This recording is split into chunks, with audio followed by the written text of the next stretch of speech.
WSL commentary team. What you may not realize is that Strider used to be a professional surfer, and including charging the bigger waves in Hawaii. He grew up in Venice, and Strider's actually got a pretty hardcore story, which we didn't get into in this episode. I just wanted to keep it very, it's specific to this show. And he's actually already told his story on another surf podcast, which is called Late Night with Chocky. And I have put links to that episode in the show notes on your app. And also, if you just search for Strider's name in the podcast app that you're using, I'm sure that episode will come up as well. That's how I found it. But yeah, Strider gives some great surfing advice here. He knows his stuff. Great sense of humor too. Thank you so much for doing it, Strider. I will have links to Strider's Instagram, etc.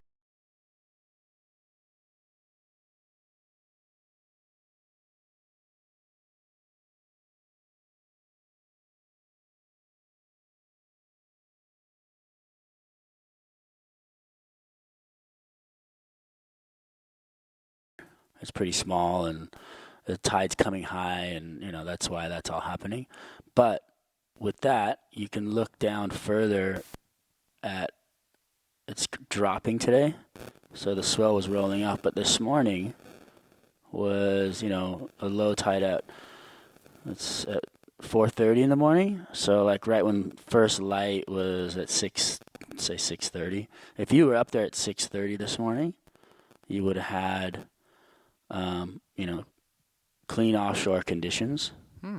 And the swell this morning, you see this 15-second interval is a little long. Mm-hmm. So like more on the north end of the beach would have better waves, but there's a few different swells in the water, so maybe it would cross it up. But so these smaller, like 1.2 at like 10 seconds, between like 8 to 11 seconds, is really good up there. And everybody just looks at that as flat. And then you'd look at this camera and go, oh, it sucks. It's flat. But this morning at lower tide, you could see there was waves breaking. And so with that, there's nobody ever out on the small days. And it's head high and perfect little tubes. And only the people that live there know. Yeah.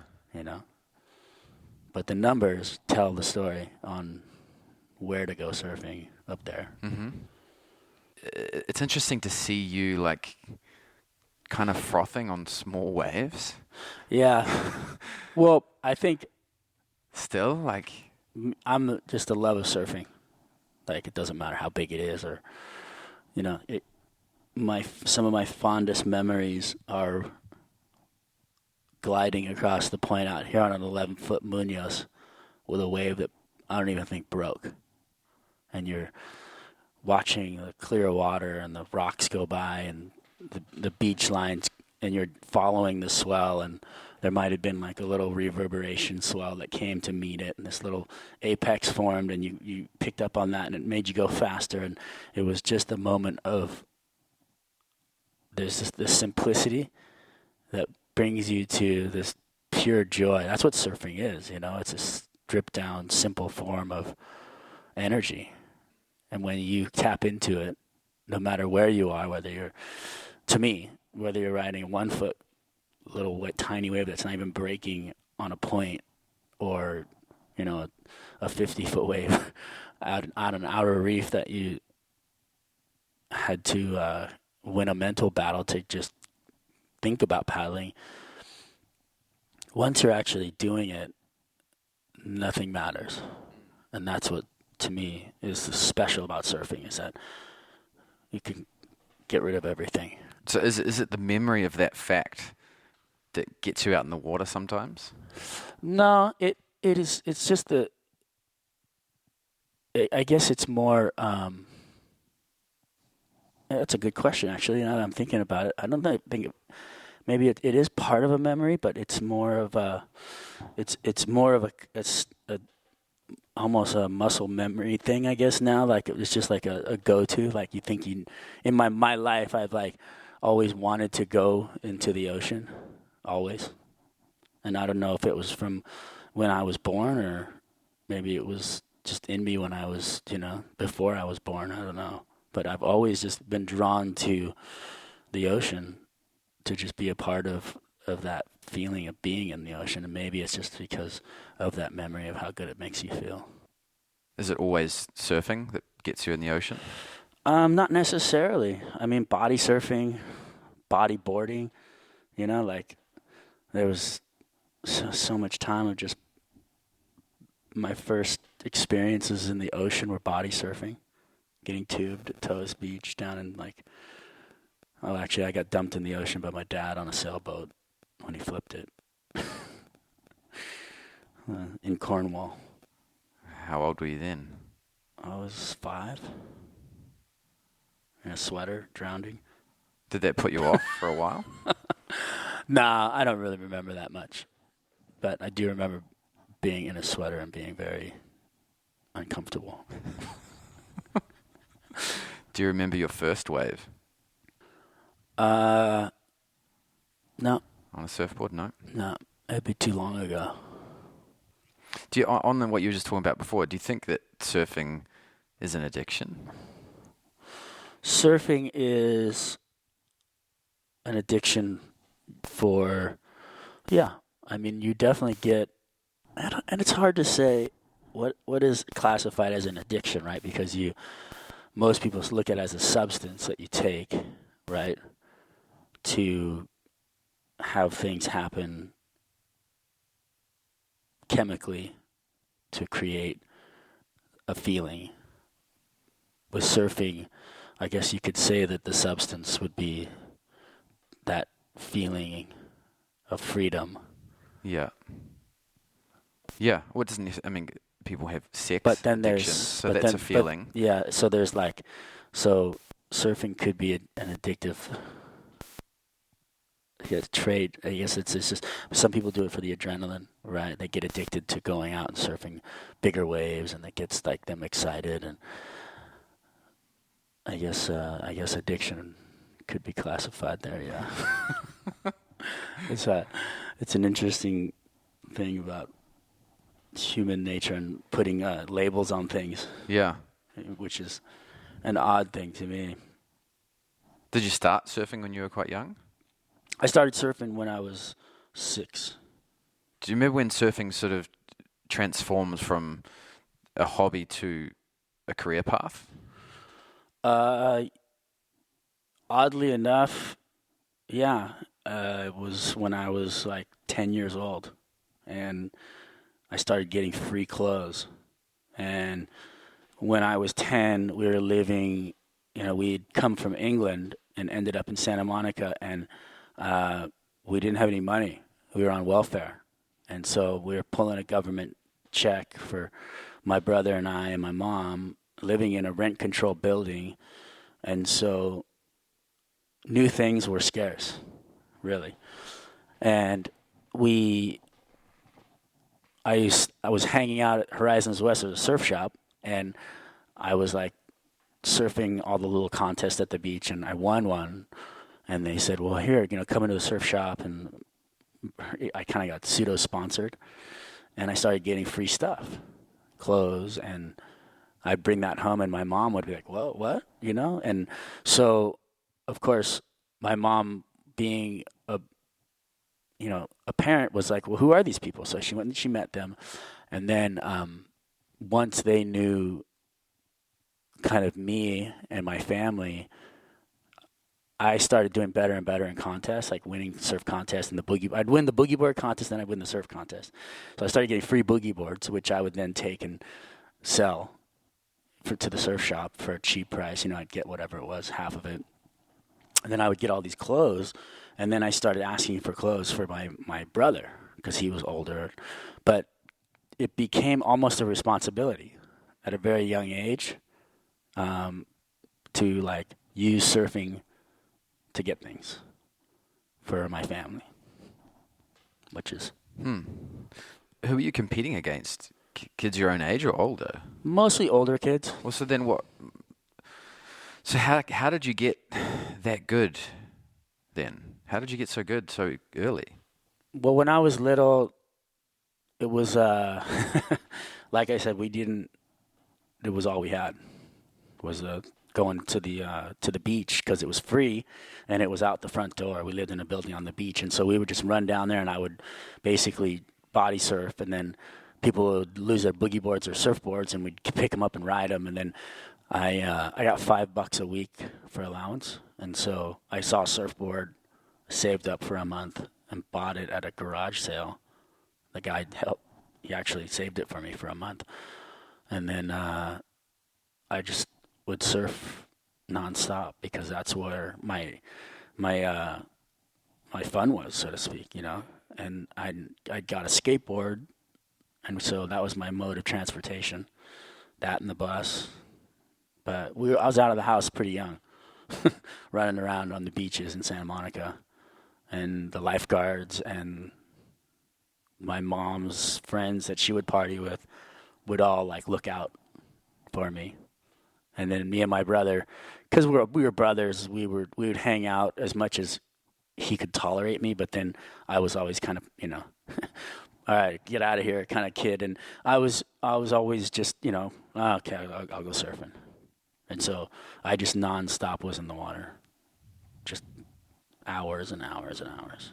So you just put more time in than the other kids? I would say, yeah. I'd say that I just spent the majority of my free time in the ocean, and now I spend the majority of my work time in the ocean, which is awesome. Yeah. And then, so what about when you got a bit older and it sort of became like more of a literal career path, not just free clothes? Yeah, I got older. There was just this interesting trajectory of decision making. And when I got to the point to where I was supposed to get paid, I had pulled back a lot from surfing because of competitive surfing in California and around the world really was very political, and he's this and that, and he's sponsored, he's not. You'd watch guys surf really well in the heat, they'd lose, you'd be like, what the heck happened, And a lot of my friends, so at this point, I'm 17, and I'm watching a lot of my friends surf in Pro-Am contests and lose that were doing well. And they're like, oh, we're out of here. And I'd be like, oh, well, I'm out of here too, because I was, I didn't, they were my friends. And I valued my friendship more than I valued my, pseudo surf career that, the trajectory was pretty cool. I won the national title at 12, and I was doing, the U.S. championships, and then I started surfing the PSAAs, which were these California tour, it was America tour. But then I started to see this kind of political and kind of uglier side of surfing, I guess, in competition back then, which was in the 80s. And I was just like, okay. And so I kind of ran away and left that whole thing. I lost all my sponsors, but I just was hanging out with my buddies, and at a youthful age at that time, surfing wasn't so much looked at as this amazing career path. It was always when are you going to do something? Yeah. What are you going to do? Why are you wasting your life? What, and I was just having so much fun. I was like, I'm not wasting my life. I'm having the best time. My mom was always supportive in the sense that she just said, well, are you happy? And that was the most important thing. And so I continued on a path of finding that. And that was with all my buddies, but the whole time I kept surfing, I was always surfing. I never stopped the amount of surfing I did. And then, lost my sponsors, blah, blah, blah. And then I kind of got a couple of sponsors, Bear surfboards or Bear clothing back in the day. Anyway, I kept continuing to do what I had to do to kind of, in my mind, live what I dreamt to do, which was get to Hawaii, surf pipeline. And, that was the ultimate when I was growing up. There was a picture of this girl surfing topless on a wave in Hawaii in our house that my mom had up on the wall, and it just said Hawaii naturally. And it was this great photo of just this pure surfing moment, where the girl's kind of she's going backside, so her chest is to the beach, but here's this woman with like boobs out and a bikini bottom, but all you see is her face and her smile. And it was just like this, like, as a little kid growing up, and for some reason that stuck with me for just still to this day. And then, just watching videos of guys surfing Pipeline and Jerry Lopez and all the way up through that, Tom Carroll and Marvin Foster and all these guys, that was like the ultimate holy grail as a surfer, and still to this day is. So you're 12 years old, national champ, was it? Yeah. Yeah. You're taking mostly California based, I'm guessing. The surfing was done in. Yeah, well, I'd go to the East Coast. Yeah. As well. But how do you take that? It's one thing to be good surfing those waves, but then what was it like going to Hawaii? That's where, like, what you talk about an addiction. So when I first got to Hawaii, I paddled out at I was on the west side first with Sonny Garcia.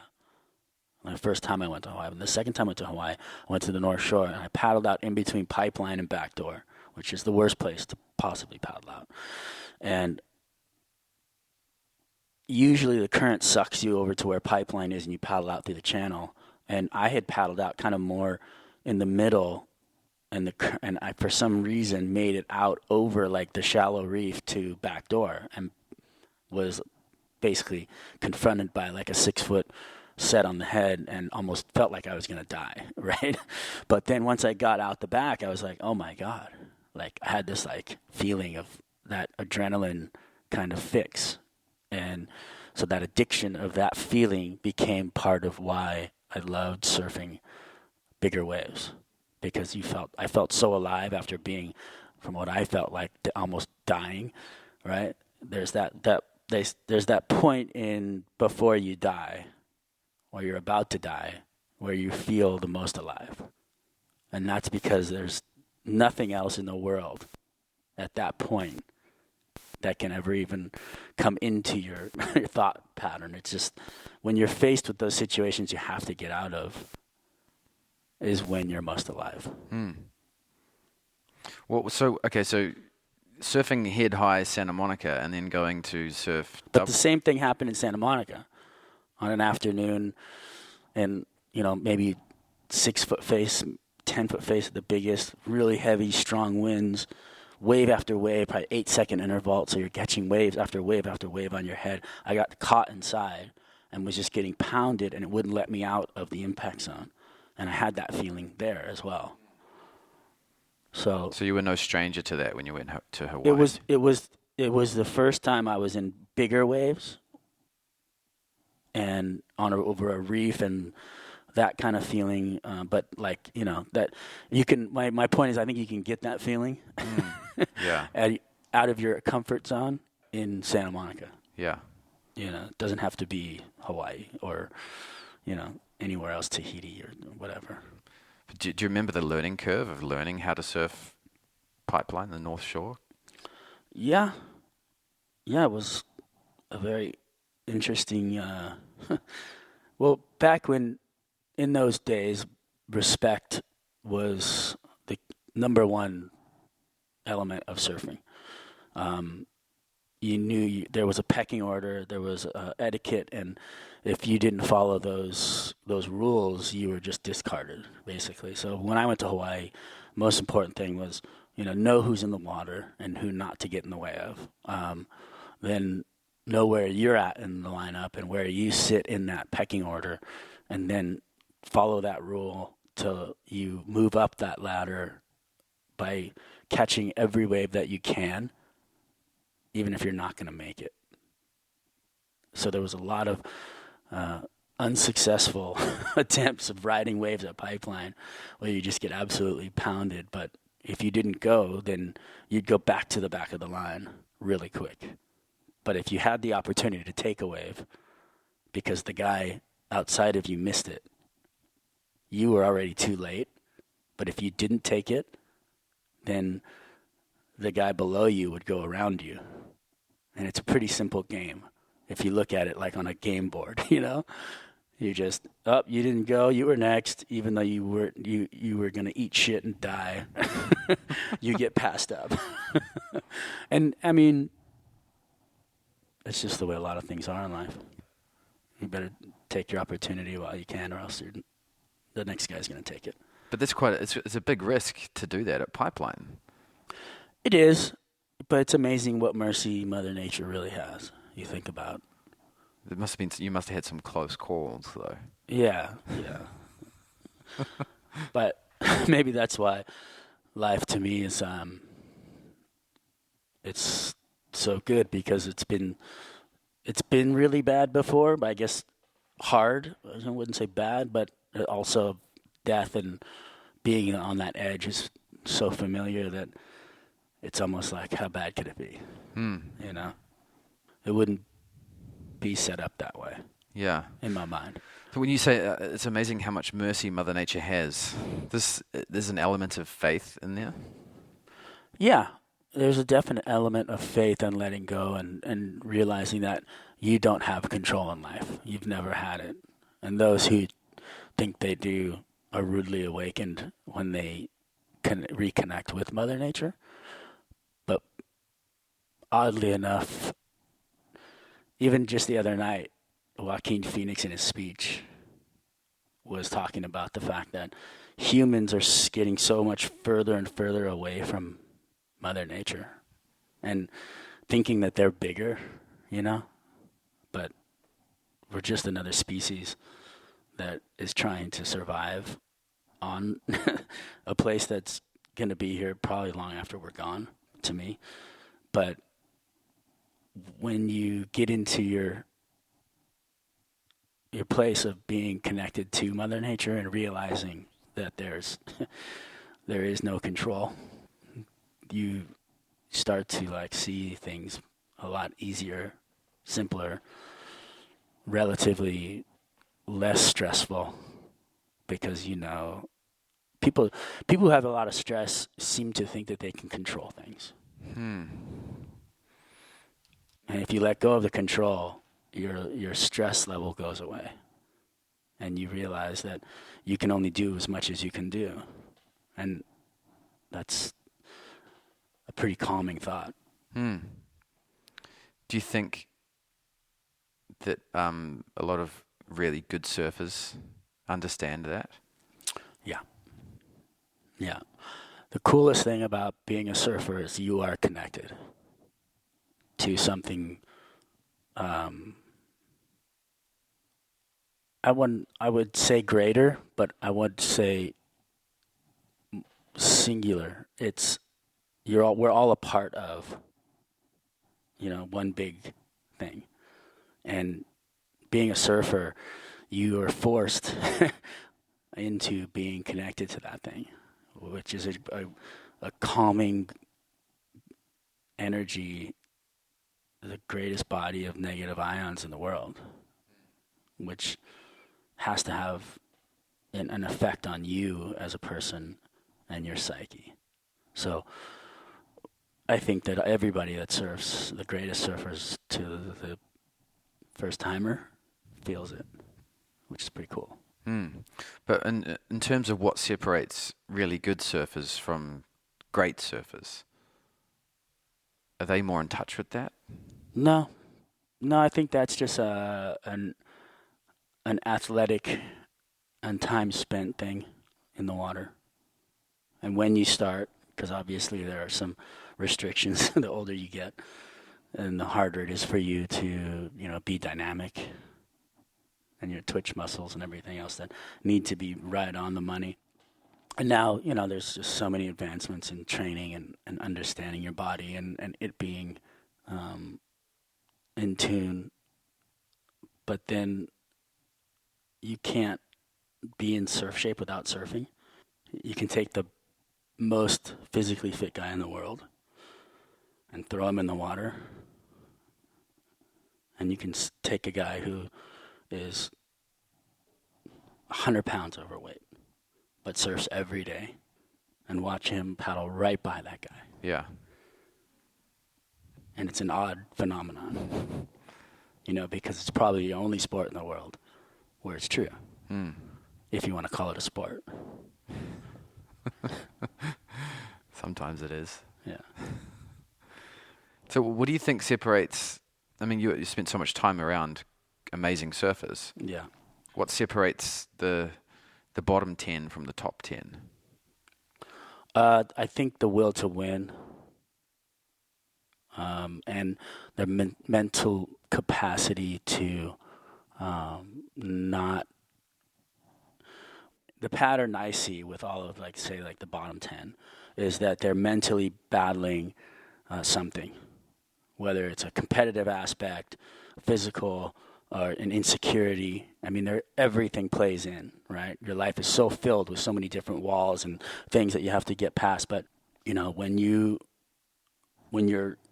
100% confident in your decision making, which means you're just listening to the rhythm and energies that are being pushed towards you, you do really well.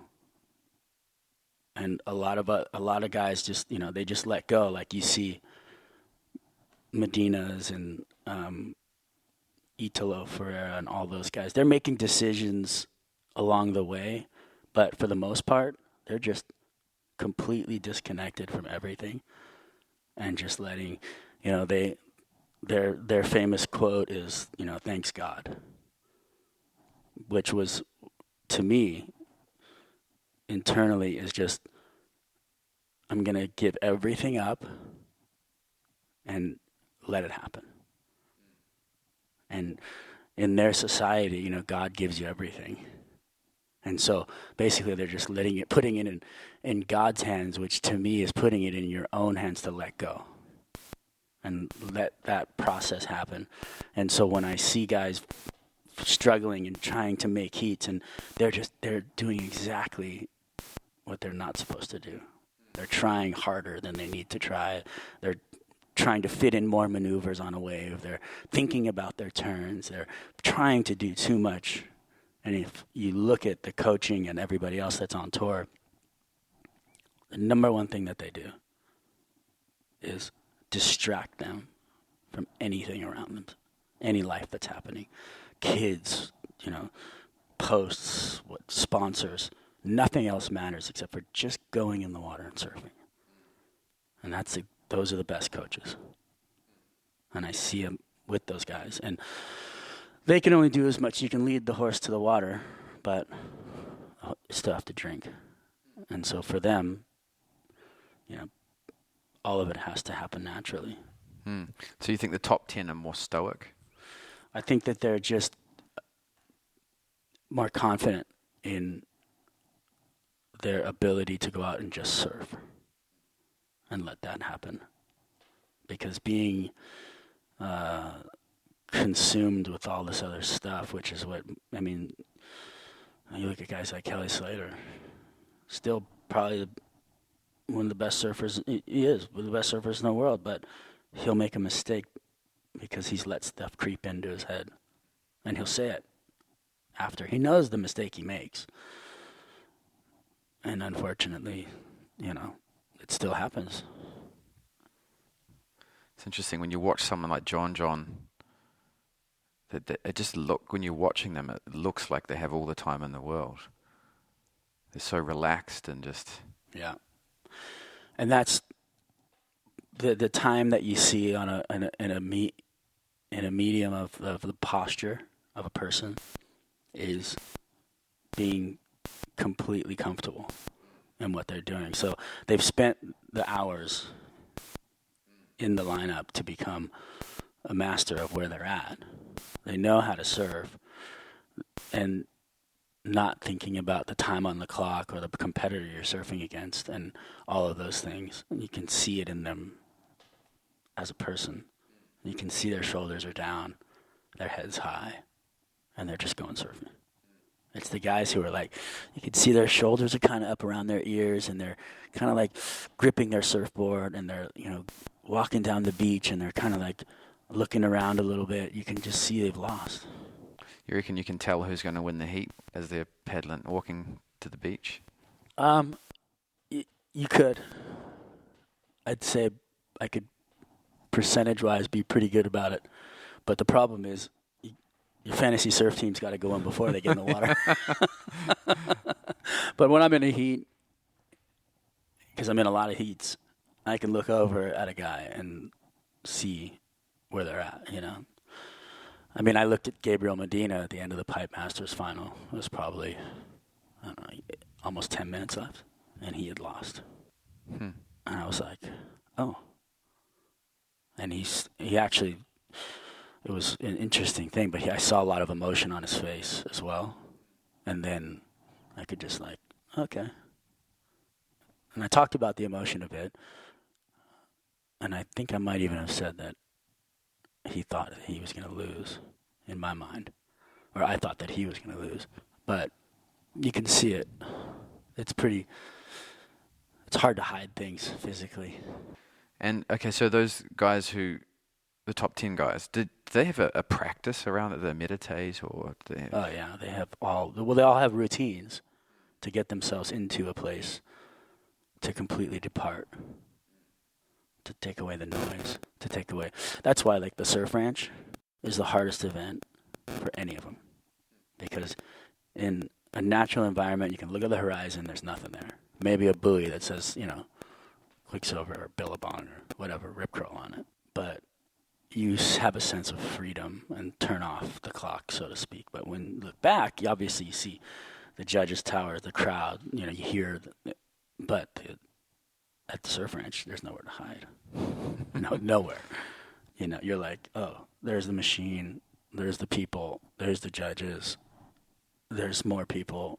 You're in an arena, you know. I wonder if that's why Gabe tends to do the best there, because he's more comfortable in that crazy environment because of his background. Social. Yeah, his environment that he grew up in is a bit like that. It's pretty frantic in Brazil, but he also is very good at letting go. And it's something that, like, you know, to his credit and to the unfortunate opinion of a lot of critics, he is probably one of the more soulful guys on tour. And people don't even know it because he has the ability to tap into what that is. And whether he knows it or not, he does it really well. And whether it's just, you know, for him it's just, okay, God, this is what I want, this is what I need to do. Just, you know, I'm going to go out there. Bring that to me. But to me, it's the same thing as just looking at yourself in a mirror and saying, look, this is what you got to do. This is what I need. Trust that it's going to happen and go do it. And what have you learnt about surfing from those guys? I haven't learned anything really from anybody except the possibility of what is possible on a surfboard, I guess. You know, there's evolution and of, you know, the next level of surfing, of tricks and stuff like that. But surfing to me hasn't changed. So you sort of, what you're just describing, you've always understood? Yeah.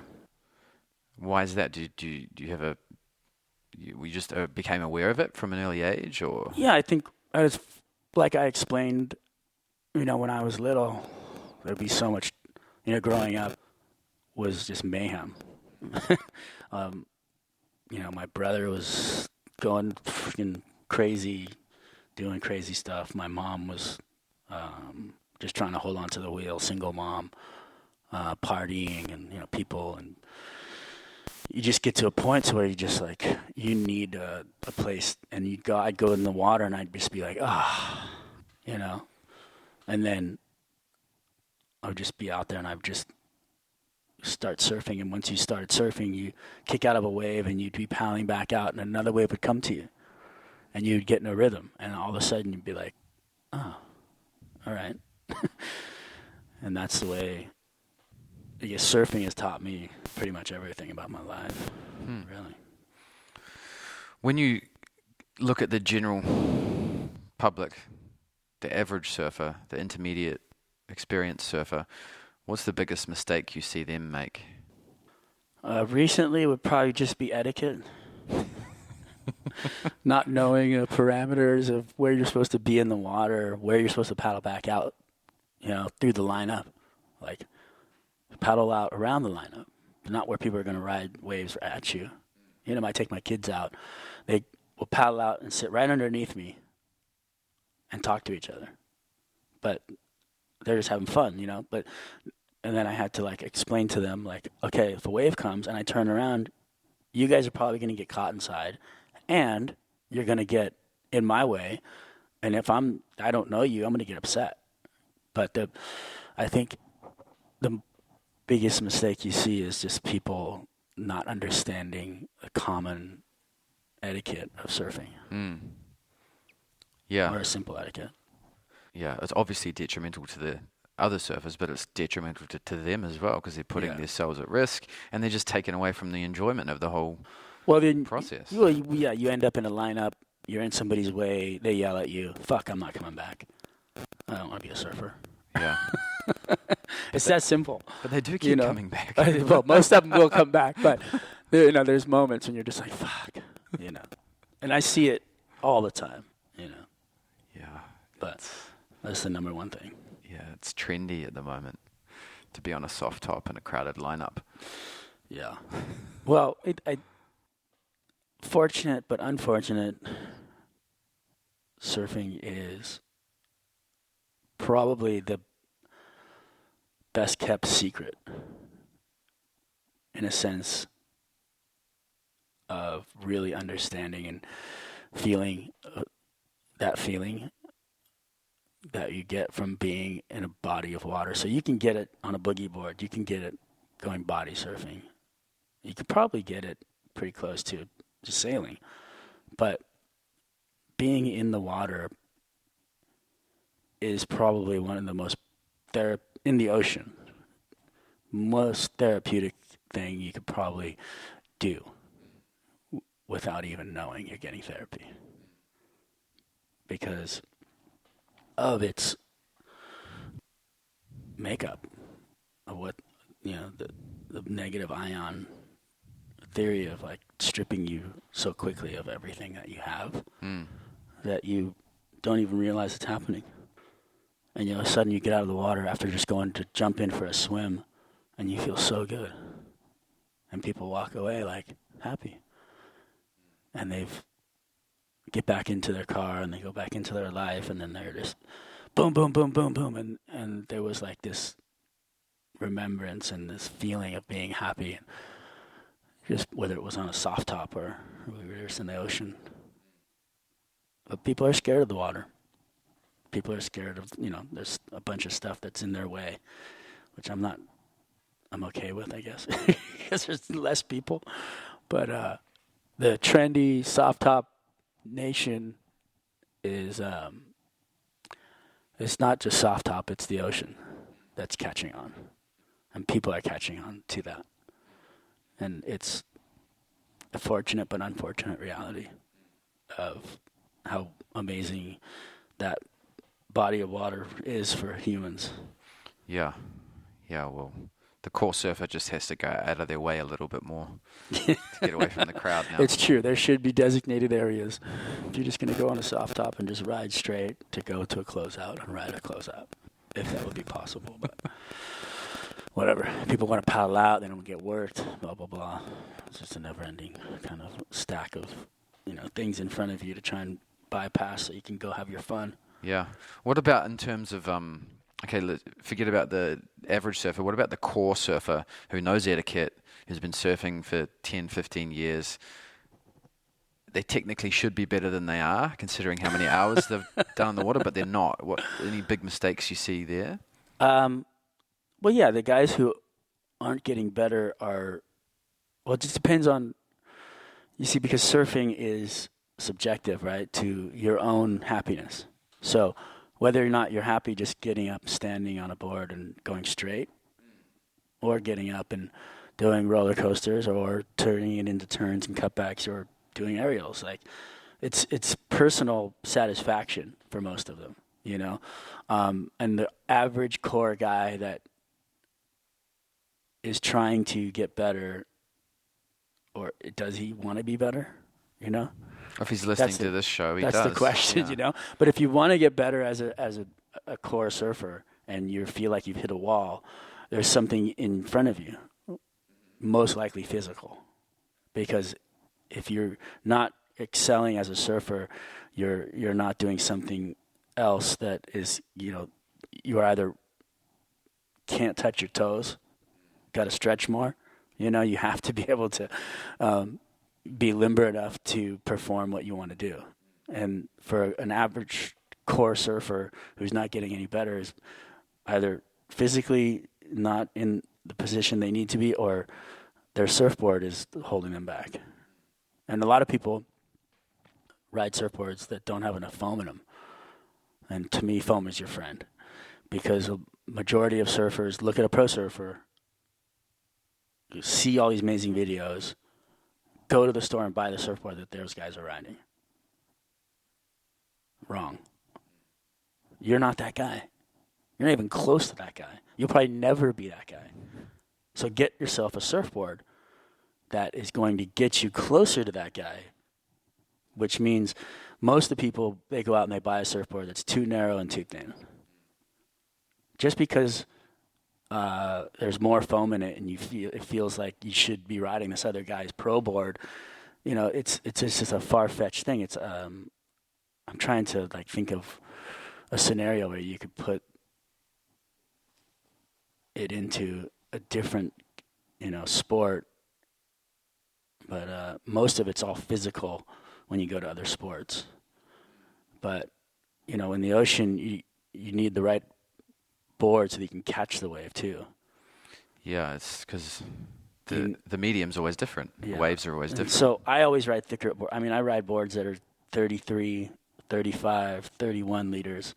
You know, the pro surfer next to me, who's maybe even bigger than me and heavier than me, is riding a board that's, you know, 28, 29, you know, like they have way less literage than I do. But I'm still catching waves and still surfing really well, and having the best time ever. So, and I'm physically pretty fit. I go to yoga a lot. I try and stay in shape and eat right and do things to keep myself in the game as long as possible. It's good advice. But most people, if they're not getting better, they're in their own way. Yeah. Yeah, that makes sense. Simple as that.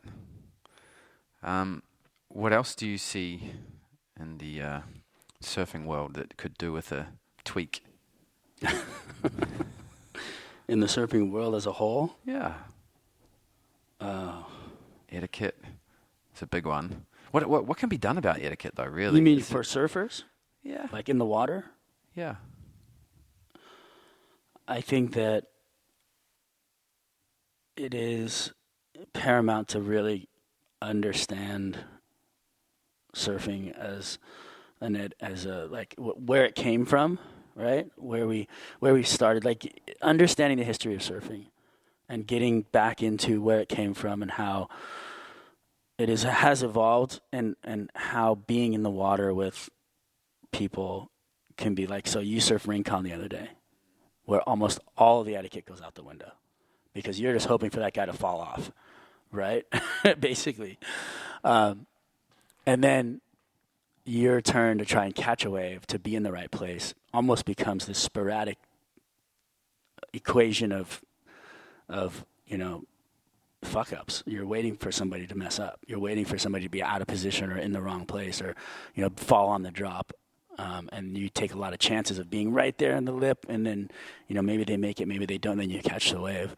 But if you're in a normal lineup where you're surfing, which is getting less and less now, where it's less crowded, and everybody's taking turns, it's really nice. It's a pleasure.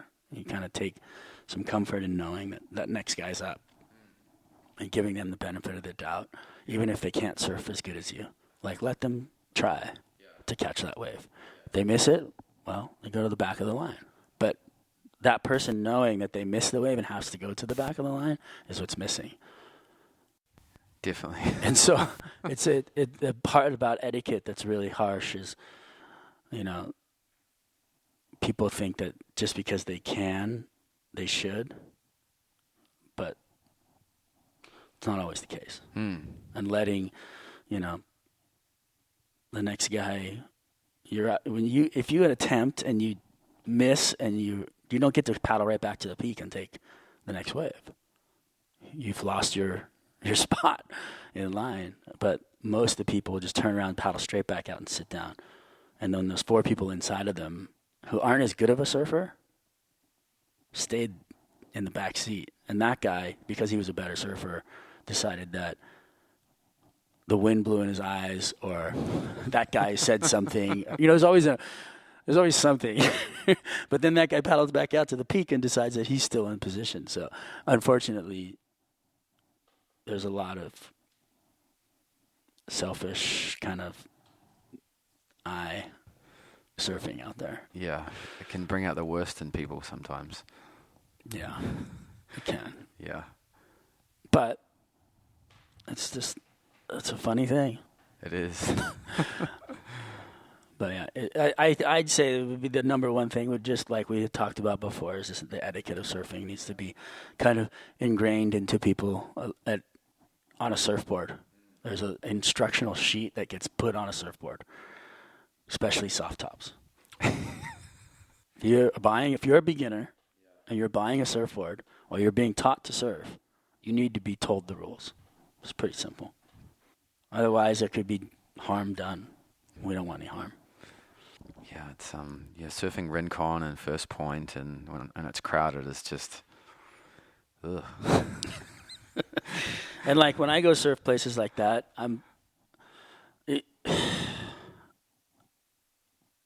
after surfing so long, you know where you're at in the lineup. You see the lineup a lot clearer. You don't see the people. You see the lineup. And when you see the lineup, you catch more waves. And it's kind of an interesting thing, but and I guess that would just be more time spent in the water. But like I go surf Rincon, 9 times out of 10 I have a great session. 9 times out of 10 there's hundreds of guys in the water. But I always catch waves. And I see where I'm at in the lineup, and I kind of figure out where the wave's going, whether it's a bigger one and it's going wide and I need to just be out 10 more feet to the side or deeper, the next wave's going to come underneath me. And there's just so many variables of surfing. It's just absolutely mind-blowing. Yeah, you learn how to do all of that and stay out of people's way at the same time. Yeah. And that's the key. Because there's always waves that are gone unridden in a lineup. You just have to find them and stay out of people's way. Not at Rincon. Well, yeah. Well, you just got to find that guy's not going to make that section. Yeah. And I'm going. You hope. Yeah.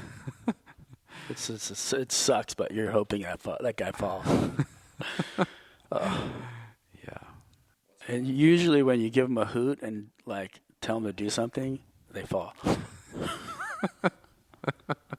Even though it sounds like you're being a nice guy, you're actually willing them off their board.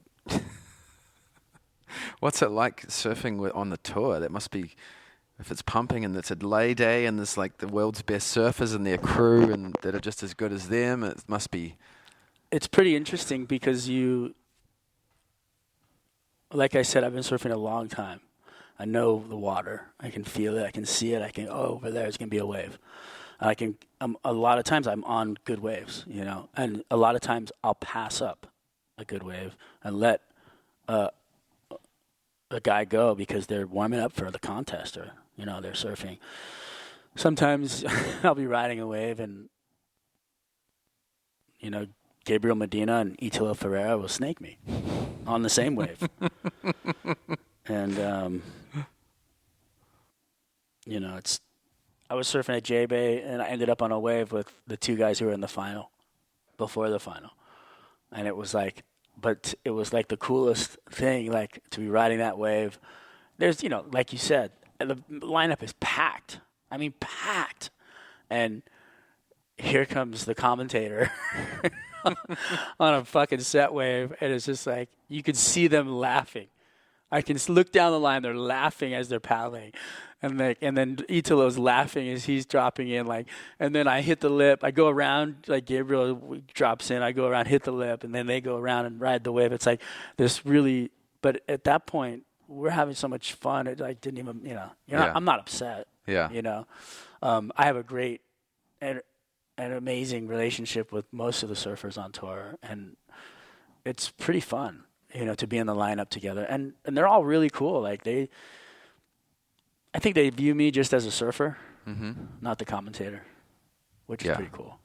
Yeah, well, they know. A lot of the younger people out there probably don't know that you were even. Yeah, most of them don't. Most of the people watching, like the WSL, wouldn't know that I was ever a pro surfer or. Yeah, but everyone on tour knows. And then they see me surf, and they're like, "Whoa, he surfs good," it's pretty funny, but yeah. And then, I'll post pictures on my social media, and a lot of the fans that follow me are like, "That's not you," I'm like, "Yeah, that was me." And they're like, "What?" And, and then it creates this cool part of interest of it, but it's pretty fun. Yeah, cool, man. Any parting words? Parting words. I guess I'm going to get some paperwork together so I can put them on all the soft tops. Someone should do that, though. Seriously, I'm serious. I'm gonna call the #1 surfboard company in the world, Wavestorm, and get an instructional sheet taped to the deck. Hot gun glue. It's pretty simple. Part of production. Yeah, get them out there. Will